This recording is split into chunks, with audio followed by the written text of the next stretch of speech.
Something is happening to the Euphrates River that people are noticing but not fully understanding yet. At first glance, it looks like just another environmental change, another report about water levels dropping, another scientific update that fades into the background of daily news. But when you slow down and look deeper, when you connect the dots that most people ignore, a strange feeling begins to grow. It feels like history is quietly shifting again, not in a dramatic explosion, but in a slow, unsettling way that forces questions people usually avoid. The Euphrates is not just any river. For thousands of years, it has been a lifeline for civilizations, a witness to empires rising and falling, a silent thread connecting ancient stories to the modern world. It has seen prophets, kings, wars, and entire generations come and go. And now, in our time, it is changing in a way that feels different from ordinary natural cycles. People who live near it speak about receding waters, exposed land, and unexpected changes that were not seen in previous generations. At first, scientists explain it in simple terms. Climate change, dams, reduced rainfall, human intervention. These explanations make sense logically, and they calm the mind for a moment. But there is another layer to the story that many people cannot ignore. Because this river is not only part of geography, it is also part of prophecy. And whenever prophecy and reality begin to appear in the same frame, human psychology reacts differently. Fear mixes with curiosity. Curiosity turns into obsession. And obsession leads to deeper searching. In Islamic tradition, there are narrations that mention a time when the Euphrates will reveal something significant. A hidden treasure. A major event.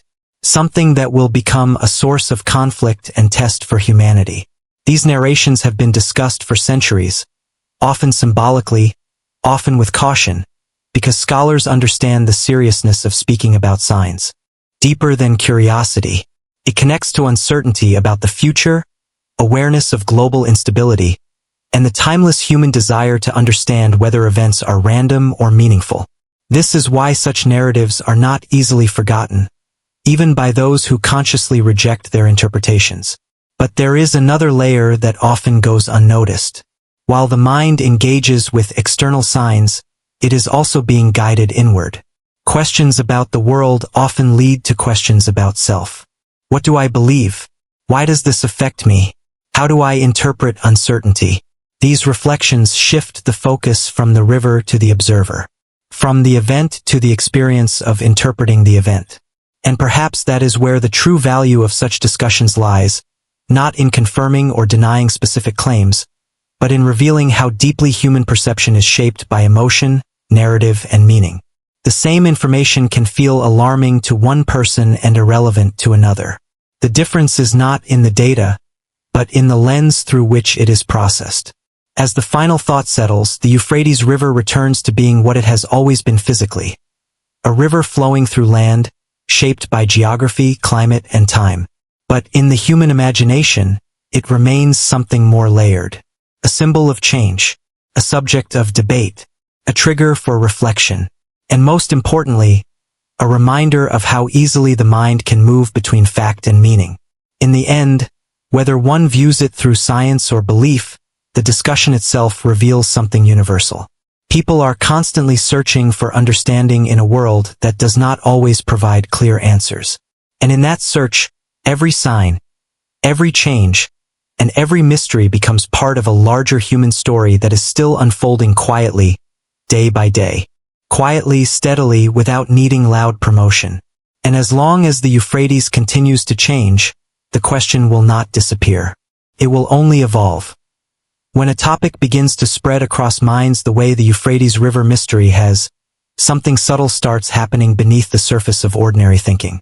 It is no longer just about water levels or geographic change. It becomes about meaning, timing, and interpretation. People begin to connect unrelated events, not because they are forced to, but because the human brain naturally seeks patterns when uncertainty increases. And in times of global instability, uncertainty becomes the default state of mind for many. As discussions grow, so do emotions attached to them. What starts as curiosity slowly evolves into emotional investment. A person who initially hears about the Euphrates River in passing may later find themselves searching for updates, watching explanations, comparing opinions, and revisiting earlier claims. This is not because they are convinced of anything specific, but because the idea itself creates a psychological pull. It sits in the mind like an unfinished sentence, something that demands closure. In this space, different voices begin to emerge. Some present purely scientific explanations, focusing on climate patterns, regional water management, and environmental stress. Their tone is structured, calm, and data-driven. Others approach the topic from a spiritual or religious angle, connecting it to narrations, signs, and prophetic frameworks.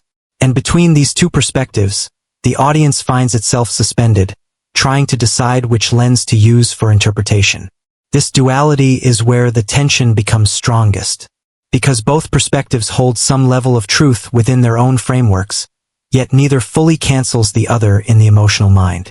Science explains the mechanism, but prophecy gives meaning. Science answers how, but belief asks why. And when both questions exist simultaneously without resolution, the mind continues to oscillate between them. This is why the Euphrates River discussion does not remain static. It keeps returning in cycles, each time with slightly different emphasis. A new report, a new image, a new interpretation reignites the conversation. And each cycle adds a layer of psychological depth. People begin to feel that they are not just observing a natural phenomenon, but witnessing something unfolding over time. In many online spaces, especially video platforms, creators understand this emotional structure very well. They do not simply present information. They frame it in a way that creates anticipation. They start with a calm statement, then introduce uncertainty, then slowly escalate emotional intensity. By the time the viewer realizes it, they are already invested in the narrative journey. The Euphrates River becomes a perfect subject for this type of storytelling because it contains natural ambiguity. It is real enough to be verified, yet mysterious enough to be interpreted. It exists in geography but also in tradition. It is measurable but also symbolic. This dual existence allows it to be shaped into different narrative forms depending on the intent of the storyteller. As more content circulates, repetition begins to reinforce perception. The more a concept is heard, the more familiar it becomes. And familiarity often creates a false sense of significance. The brain starts to assume importance simply because something is repeated frequently. This is one of the most powerful psychological effects in modern digital storytelling. At the same time, emotional framing intensifies engagement. Words like terrifying, hidden, sign, and warning are not neutral. They are designed to activate emotional response before analytical thinking can fully process the information. When used repeatedly, they create a mood around the topic rather than just describing it. And mood is far more influential than data. When it comes to memory retention, in this environment, even neutral information can start to feel charged. A simple image of a dry riverbed no longer feels neutral. It feels symbolic. A statistic about water levels no longer feels technical. It feels like confirmation. This shift does not happen consciously. It happens gradually, through repeated exposure and emotional association. However, not everyone experiences this shift in the same way. Some viewers remain firmly analytical, questioning every claim, demanding sources, and rejecting emotional framing. Others lean fully into interpretation, seeing patterns everywhere and connecting events into larger narratives. Most people, however, exist somewhere in between, fluctuating depending on context, mood, and exposure. This is why discussions around the Euphrates River often become polarizing. They sit at the intersection of belief and skepticism, emotion and logic, interpretation and evidence. And when a topic sits at such an intersection, it naturally generates continuous debate rather than resolution. But beyond the debate itself, there is something deeper happening. The topic reflects a broader human tendency to search for meaning in uncertain times. When the world feels unstable, people turn to frameworks that offer explanation beyond randomness. Some find it in science, others in spirituality, and many in a combination of both. The Euphrates River, in this sense, becomes more than a location. It becomes a mirror for human thought. It reflects how people interpret change, how they process fear, and how they respond to uncertainty. It reveals more about the observer than the observed. And as long as uncertainty exists in the world, such narratives will continue to emerge. They will take different forms, appear in different contexts, and evolve with time. But the underlying psychological pattern will remain the same. Humans will continue to search for meaning in change, especially when that change feels large, global, and beyond individual control. So the real mystery is not only what is happening to the Euphrates River. The deeper question is why this topic resonates so strongly with so many people at once. Why it captures attention beyond its physical reality. Why it creates emotional reactions even among those who claim not to believe in its significance.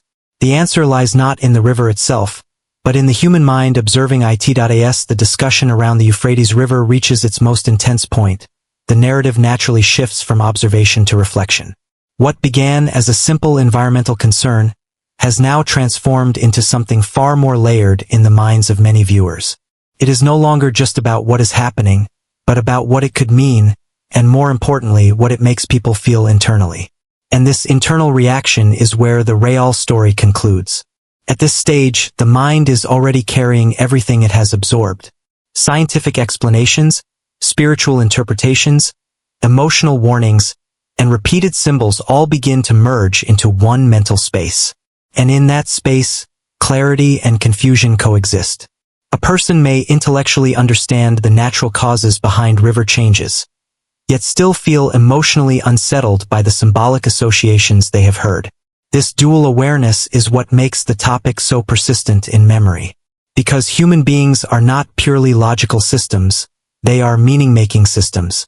Even when logic provides closure, emotion often continues the search. That is why certain topics do not end when the video ends. They continue internally. A quiet thought returns later in the day. A remembered phrase resurfaces at night. A question appears again without invitation. And slowly, the narrative becomes part of inner reflection rather than external content. The Euphrates River mystery, in this sense, functions less like information and more like a psychological imprint. It stays because it connects to something deeper than curiosity. It connects to uncertainty about the future, awareness of global instability, and the timeless human desire to understand whether events are random or meaningful. This is why such narratives are not easily forgotten, even by those who consciously reject their interpretations. But there is another layer that often goes unnoticed.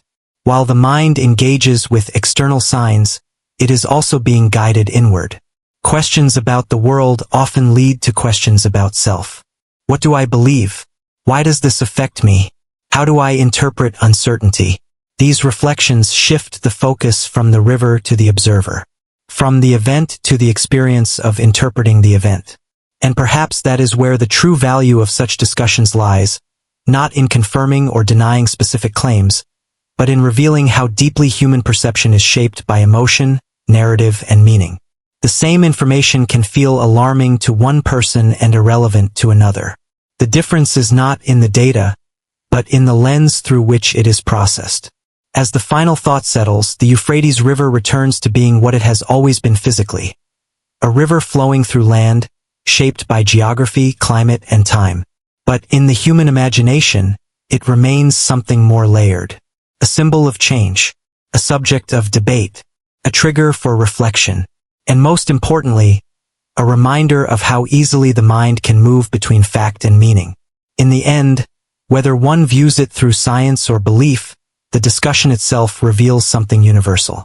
People are constantly searching for understanding in a world that does not always provide clear answers. And in that search, every sign, every change, and every mystery becomes part of a larger human story that is still unfolding quietly, day by day.